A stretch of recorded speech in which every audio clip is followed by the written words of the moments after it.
நீங்கள் பார்த்துக் கொண்டிருப்பது உங்கள் விஜய்.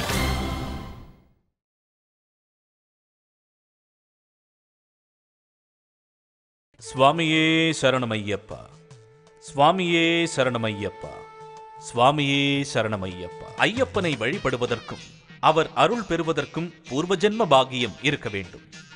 மற்ற கடவுள்களை வழிபடுவதற்கும் ஆராதனை செய்வதற்கும் உள்ளது போல் ஸ்ரீ ஐயப்பனுக்கு கிடையாது.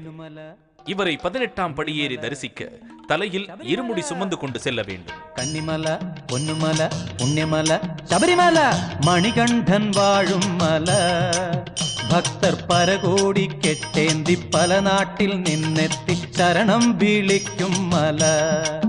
பக்தர் பரகோடி கெட்டேந்தி பல நாட்டில் நின்னெத்தி சரணம் விழிக்கும் மல. நாம் நம்முடைய எல்லாவிதமான பாவ புண்ணியங்களையும் செயல்களையும் 2 கட்டுகளாகவும் பல சிந்தனைகளுடன் அலையும் நமது மனத்தை ஒருமுகமாக்கி இருமுடியை தலையில் ஏற்றிக்கொண்டு சபரிமலை பயணம் செய்திட வேண்டும்.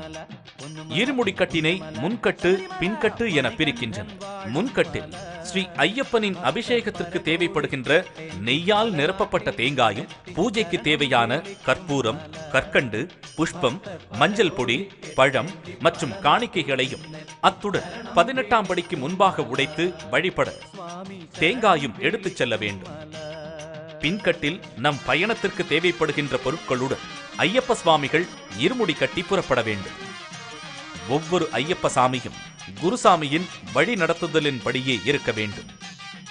இருமுடிக்கட்டை குருசாமியை வைத்தே நம் தலையில் ஏற்ற வேண்டும். கௌரீசன் தன் சுதனா, கலிகால சம்பவனா.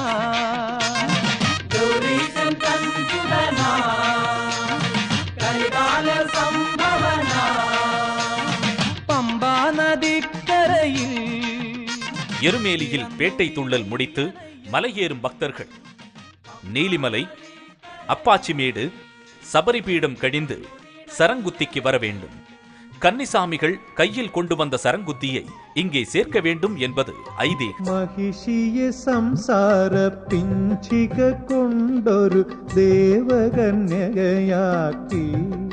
தேவியே மாளிகை புறமேத்தி வாமபாகம் நல்கி லோகமாதாவே. மகிஷியை கொன்ற ஐயப்பன் அவளுக்கு சாப விமோச்சனம் வழங்கினார். ஆனால் அழகு மங்கையாக மாறிய அப்பெண் ஐயப்பன் மீது ஆசை கொண்டார். தான் நித்திய பிரம்மச்சாரி எனவும் அவளை சகோதரியாக பாவித்து சபரிமலையில் தன்னுடைய இடது பக்கமாக தனி சன்னதி அமைத்து வீற்றிருக்கும்படியும் கூறினார். என்னை வணங்க வருகின்ற பக்தர்கள் தவறாமல் உன்னையும் வழிபடுவார்கள் என ஆசிர்வதித்தார். அவரின் எந்த பதிலையும் மகிழ்ச்சி ஏற்கவில்லை. பின்னர் ஐயப்பன், எந்த வருடம் கன்னிசாமி என்னை தரிசிக்க வரவில்லையோ அப்போது இது பற்றி பேசலாம் என்றார். அதுவரை மாளிகை புறத்து அம்மனாக வீற்றிருக்க கூறினார். ஒவ்வொரு வருடமும் வாத்திய கோஷங்கள் ஒலிக்க மாளிகை புறத்து அம்மன் எழுந்தருளி சரங்குத்தி எனும் இடத்திற்கு பார்வையிட வருகிறாள். பின்னர் நிராசையுடன் திரும்பிச் செல்கிறாள்.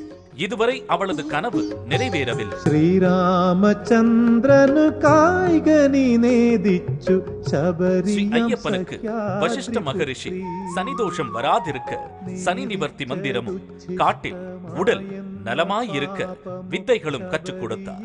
தன்னை வணங்கும் பக்தர்களுக்கு சனிதோஷம் பிடிக்கக்கூடாது எனவும் சனீஸ்வரனிடம் கேட்டுக்கொண்டார் ஸ்ரீ ஐயப்பன்.